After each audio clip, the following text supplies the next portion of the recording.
இதுதான் தரம் தரம் தரம் தரம்.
சரி சரி.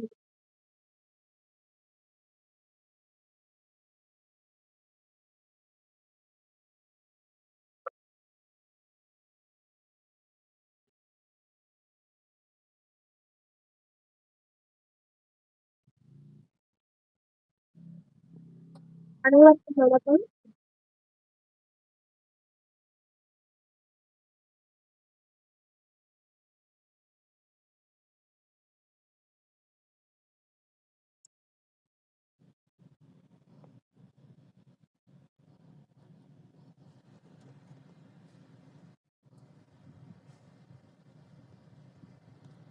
அனைவருக்கும் வணக்கம். இனிய மாலை வணக்கம். இப்ப நான் பேச போற புத்தகத்தின் பெயர் நகைச்சுவை நீதி கதைகள். புத்தகத்தின் முதல் பக்கம். இந்த கதைகள்ல வந்து நகைச்சுவை நீதி கதைகள் படிக்கிறாங்க. நகைச்சுவைனா வந்து மகிழ்ச்சியோட இருக்கிறது, மகிழ்ச்சியும் அப்புறம் வந்து சந்தோஷமா சேர்க்கறதும் சேர்ந்ததுதான் நகைச்சுவை. நகைச்சுவைங்கிறது அதோட அர்த்தம் தான். அந்த இது வந்து இப்ப முதல் கதையில வந்து ஆரம்பிக்கிறேன். முதல் கதையின் பெயர் தான் கேழ்வரகில் நெய் வடிகிறது என்றால். அந்த அந்த அந்த அந்த கதையில வந்து ஒரு ஏழை பையன் இருப்பான். அந்த ஏழை பையன் ஒரு சைனா மாநிலத்தை சேர்ந்தவர். அந்த ஏழை பையன் வந்து அவன் பேரு வந்து பாத்தீங்கன்னா வாங்கு. அந்த வாங்கு வந்து ஒரு நாள் வந்து ஒரு பெரிய மாளிகைக்கு போனான். அந்த பெரிய மாளிகைக்கு போய் பார்த்தானா நிறைய ரூம் இருந்துச்சு. அப்புறம் அதுக்குள்ள ரொம்ப பெரிய ஹால் இருந்துச்சு. அந்த ஹால்ல வந்து ஒரு பெரிய சிங்கம் இருந்துச்சு, 2 சிங்கம். அந்த 2 சிங்கத்துக்கு வந்து அவனுக்கு ஒரு புத்தி வந்துச்சு. அந்த அவன் அந்த தூண்ல வந்து சிங்கம் இருந்துச்சு. அது பக்கத்துலயே நைட் ஒரு குடிசை மாதிரி போட்டு நினைட்டு தூங்கி யோசிக்க ஆரம்பிச்சு அவனுக்கு ஒரு ஐடியா வந்துச்சு. அந்த சிங்க தூண்ல நம்ம காசு சம்பாதிக்கலாம் அப்படின்னு வந்து நாளைக்கு காலையில் மறுநாள் வந்து அந்த மாளிகைக்கு போய் மாளிகையில இருக்க எல்லா வரவங்களெல்லாம் நிறுத்தி, நீங்க எல்லாருமே ஒரு பெரிய பெரிய குபேரம் வாங்கலாம், உங்களுக்கு நிறைய காசு கிடைக்கும் அப்படின்னு சொன்னதுக்கு அப்புறம் எல்லாருமே பேச்சு கேட்க ஆரம்பிச்சாங்க. அதுக்கு என்ன பண்ணணும்னா, நீங்க ஃபர்ஸ்ட் அந்த சிங்கத்தோட நெத்திய தேய்ச்சு நீங்க வந்து அந்த மாளிகைக்குள்ள போனீங்கன்னா அந்த மாளிகையால நீங்க உயரலாம் கொஞ்சம் சில நாள்லயே அப்படின்னு சொன்னதுக்கு அப்புறம், ஆனா அதுக்கு முன்னாடி நீங்க வந்து ஒரு பெட்டிக்குள்ள காயின ஒரு சில்லறை போட்டாதான் நீங்க வந்து பண்ணாதான் நீங்க குபேரம் ஆக முடியும் அப்படின்னு சொன்னதுக்கப்புறம் எல்லாருமே போட்டாங்க. எல்லாம் போட்டு நிறைய அவனுக்கு காசு 1 லட்சம் அந்த மாதிரிலாம் சேர்ந்துருச்சு. சேர்ந்ததுக்கு அப்புறம் அவன் என்ன பண்ணா, வேற ஊருக்கு போயிட்டான். போனதுக்கப்புறம் யாருமே குபேரன் ஆகல. அப்புறம் வந்து அவன் என்ன எல்லாரும் அவன் என்ன நம்ம முட்டாள் ஆகிட்டானா அப்படின்னு சொல்றதுக்கப்புறம் புரிஞ்சதுக்கப்புறம் எல்லா மனுஷங்களும் அவனை எங்கன்னு தெரியவா அவன் ஊரை விட்டு ஓடிட்டான் அப்படின்னு சொல்ல பக்கத்து வீட்டு சொல்றாங்கன்னா, எங்கேயோ நம்ம இப்போ இவனோட பேச்சு கேட்டு பேராசையரை முழுக்கிட்டோமே, அந்த கடல்ல மூழ்கினால்தான் நம்ம இந்த மாதிரிலாம் பண்றோம். ஐயோ என்ன பண்றது, காசெல்லாம் என்ன பண்றச்சு அப்படின்னு சொன்னதுக்கு அப்புறம் தான் அவங்க எல்லாத்துக்குமே இந்த புத்தி வந்துச்சு. புத்தி வந்ததுக்கு அப்புறம் தான் அவங்க எல்லாருமே தெரிஞ்சுக்கிட்டாங்க இது வந்து அவனோட சூழ்ச்சின்னு. அடுத்தா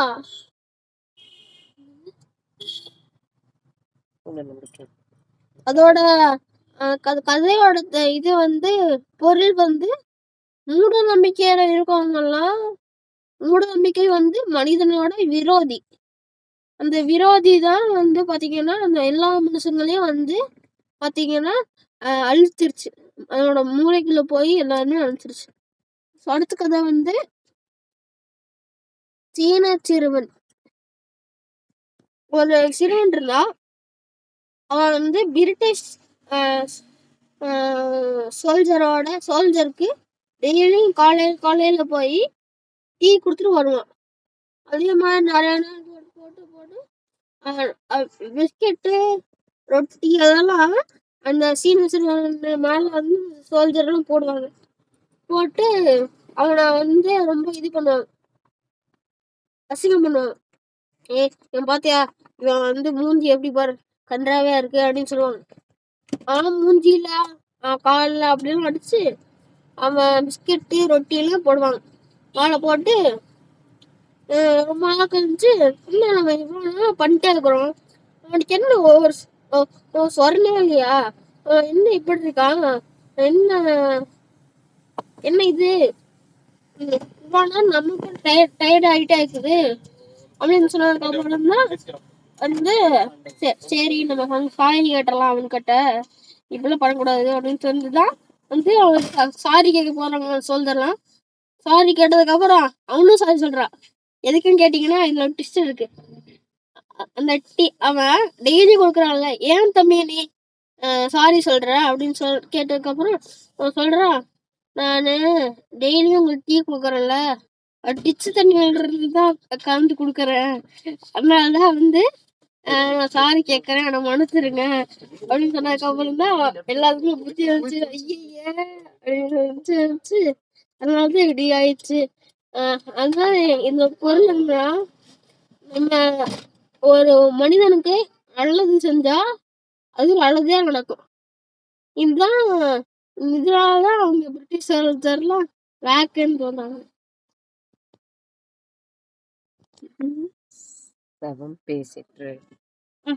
அடுத்த கதையோட பெயர் தான் எட்ரா மாதிரி வண்டி. நீ உங்க அப்பாவை குத்த வைக்க உட்கார வச்சிடலாம். பேசிட்டே கிடப்பாங்க. அதோட இதுதான் வந்து செவன் பேச்சிட்டு. அதோட அந்த கதையோட தலைப்பு வந்து ஒரு ஏழை பையன் இருப்பான். இந்த ஏழை பையன் வந்து டெய்லியும் வந்து சாப்பாடாமே வந்து ரொம்ப இதா இருப்பான். சாப்பாடாம ரொம்ப கஷ்டத்துல இருப்பான், வறுமையில. அது அவனுக்கு ஒரு யோசனை இருந்துச்சு, ஏன்டா நாங்க இந்த உலகத்துல வாழ்றோம், இந்த உலகத்துல வாழவே வேணாம், அது நம்ம செத்தே போயிடலாம், இந்த உலகத்துல வாழ்றதுக்கு வாழாவே இருக்கலாம் அப்படின்னு யோசிச்சு ஒரு இது நடந்துச்சு. அந்த ஒரு இந்த இது மயானத்துக்கு சுடுகாடுக்கு போய் நிறைய ஒரு சவப்பட்டிக்கு போய் நான் வந்து நீ என்னோட உலகத்துல போயிரு, நான் இந்த உன்னோட இது சவப்பட்டிக்குள்ள வந்துடுறேன், சரியா, இது வந்து நம்ம ரெண்டு பேருக்குள்ள மட்டும் இருக்கட்டும் அப்படின்னு சொல்லி சொன்னாங்க. சொன்னதுக்கப்புறம் அந்த பூதமும் ஒத்துக்குச்சு. ஒத்துக்கிறதுக்கு அப்புறம் அவனும் வந்து வந்து பண்ணிட்டான், ஓகேன்ட்டான். ஓகேன்னு சொன்னதுக்கு அப்புறம் பொறுமை வந்து ஓகேன்னு சொல்லிடுச்சு. அப்புறம் வந்து நான் உள்ள போனதுக்கு அப்புறம் நான் திரும்ப நான் வந்துக்கிட்டா உள்ள வந்துட்டா. அவன் இல்ல, பேசவே இல்லை, அமைதியா இருக்கான். அமைதியா இருக்கான். இன்னும் பேச மாட்டேன், மாட்டிக்கிடும், இந்த ஏழையோட எல்லாம் மாட்டிக்கிட்டோம் அப்படின்னு சொன்னதுக்கு அப்புறம் அந்த அந்த பூதத்தையே வந்துச்சு. இந்த ஏழையோட இதனால்தான் அந்த மனுஷங்களே வந்து கொன்னு புதைச்சிட்டு இருக்காங்க அப்படின்னு சொல்லி பொருள் என்னன்னா, பொருள் என்னன்னா, வறுமை இருந்தா இருக்கிற அந்த வாழோட அந்த உலகத்தோட அந்த இதுவே தெரியாது. நம்ம எதுக்குடா இருக்கோம் அப்படின்னே தான் இருக்கும். சோ வந்து அதனாலதான் இது இப்படி அந்த பூதமும் சொல்லுது, அந்த மனுஷனும் சொல்றான். வறுமை கொடியது, அதனால அதுல நிறைய பேர் சிக்கிருக்காங்க. அதுல இருந்துதான் நம்ம தப்பிச்சு வரணும் இந்த இது கொடிய வியாதியில இருந்து.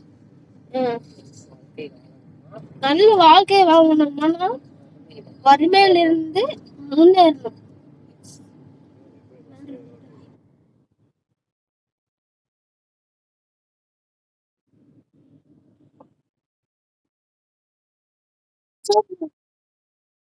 வாழ்க்கை வாழ்க்கை கொடுத்த லாவண்யா மடத்துக்கு நன்றி.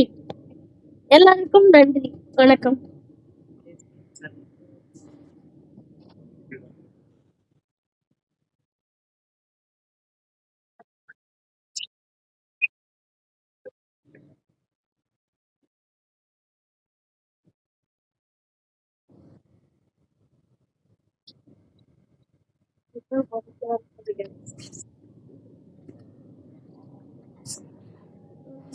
நல்ல இப்ப நம்ம வந்து பாத்தீங்கன்னா நல்ல நோக்கத்துல இருந்தா நம்மளுக்கும் நல்லது நடக்கும். அதுதான் நான் இந்த ஃபர்ஸ்ட் கதையில இருந்து நான் செகண்ட் கதையில இருந்து நான் வந்து இது பண்ணிக்கிட்டேன், தெரிஞ்சுக்கிட்டேன். அடுத்து ஃபர்ஸ்ட் கதையில வந்து அந்த மூட நம்பிக்கையில தான் அந்த இது வந்து நான் தெரிஞ்சுக்கிட்டேன். தேர்ட் கடையில ஏழையோட ஏழைதான் வந்து மனுஷனோட வியாதி அப்படின்னு நான் கத்துக்கிட்டேன்.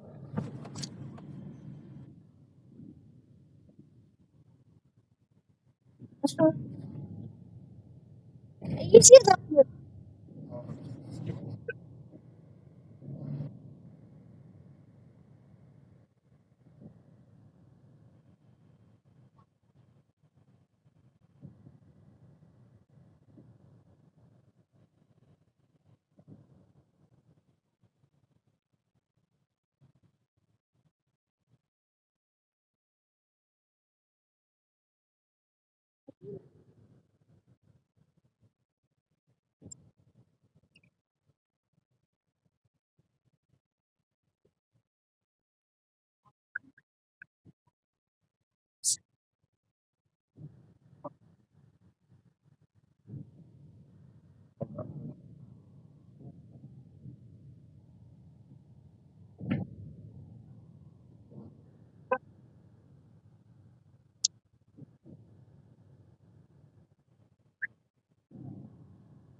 அனைவருக்கும் வணக்கம். மேம், இந்த வாய்ப்பை கொடுத்த உங்களுக்கு முதல்ல நன்றி. புத்தகத்துல இருக்கிற கதைய படிச்சு சொல்லணும் அப்படின்ட்டு இந்த புத்தகத்தை வந்து அவனே தான் சூஸ் பண்ணான். லைப்ரரிக்கு கூட்டிட்டு போயிட்டு நீ உனக்கு பிடிச்சதை எடுத்துக்கோ அப்படின்னு சொல்லியிருந்தேன். ஸோ அவனே தேடி எடுத்துட்டு வந்ததுதான் இந்த புத்தகம். அதுக்கப்புறம் அதுல வந்து பாத்தீங்கன்னா மொத்தம் 128 கதைகள் இருக்கு. அதுல ஒரு பக்கத்துக்கு ஒரு கதை அவ்வளவுதான். ஆனா அந்த ஒரு பக்கத்துல அந்த கதையில நம்ம என்ன நீதியை நம்ம தெரிஞ்சுக்கிறோம். அது மட்டும் இல்லாம நம்ம வாழ்க்கையில வந்து நகைச்சுவை அப்படிங்கிறது இன்னைக்கு இல்லாமையே போகுது. ஓடிட்டே இருக்கோம். ஒரே வாழ்க்கை ஓட்டத்துல ஸ்ட்ரெஸ்ஃபுல்லா தான் இருக்கும். அதுல நகைச்சுவை ஒருத்தங்களுக்கு ஒருத்தங்க பார்த்தா கூட ஒரு புன்னகை புன்முறுவல் செய்யறதுக்கு கூட யோசிச்சு யாருன்னே தெரியலனா கூட ஜஸ்ட் ஸ்மைல் பண்ணிட்டு போனதெல்லாம் அந்த காலம். இப்ப யாராவது ஏதாவது நினைச்சிருவாங்களோ அப்படின்னு நினைச்சிட்டு அந்த ஒரு ஸ்மைல் பண்றது கூட யோசிக்கிறாரு. அந்த மாதிரி விஷயங்களை நம்ம எப்படி மாத்தணும் அப்படிங்கறது இந்த புத்தகத்தின் வாயிலா நம்ம தெரிஞ்சுக்க முடிஞ்சுது. ஒரு கதை மூலியமா நகைச்சுவையும் அதோட அந்த நீதியும் நம்ம தெரிஞ்சுக்கிறதுக்கு இந்த புத்தகம் ரொம்பவே உபயோகமா இருந்துச்சு. ஒவ்வொரு கதையுமே ஒவ்வொரு நீதியை வந்து சொல்ற மாதிரி இருந்துச்சு. இவன் இந்த புத்தகத்துல வந்து பாதிதான் மேம் படிச்சுட்டு இருக்கான். ஸோ அதனால நான் இன்னைக்கு 3 கதை மட்டும் ஷார்ட்டா சொல்லிடுறேம்மா அப்படின்னு சொன்னா. என்கிட்ட சொல்லும் போதே சொன்னா, நான் ரொம்ப எலாபரேட்டா சொல்லாம ஷார்ட்டா நான் சொல்லிடுறேன். அந்த கதையே அவ்வளவுதான், ஜஸ்ட் ஒரு பேஜ் தான் இருக்கும். அதனால அந்த மாதிரி சொன்னா. அது ரொம்ப அந்த ஃப்ளோலாம் வந்து கொஞ்சம் இம்ப்ரூவ் ஆயிருக்கு. முதல்ல பண்ண செஷனுக்கும் இப்பவும் கொஞ்சம் இம்ப்ரூவ்மெண்ட் தெரியுது மேம். ஸோ அந்த ஸ்கில்ல வந்து நீங்க வெளியில கொண்டு வந்ததுக்கு உங்களுக்கு நன்றி. Thank you ma'am.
ஆமாங்க ma'am.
Thank you. Thank you ma'am.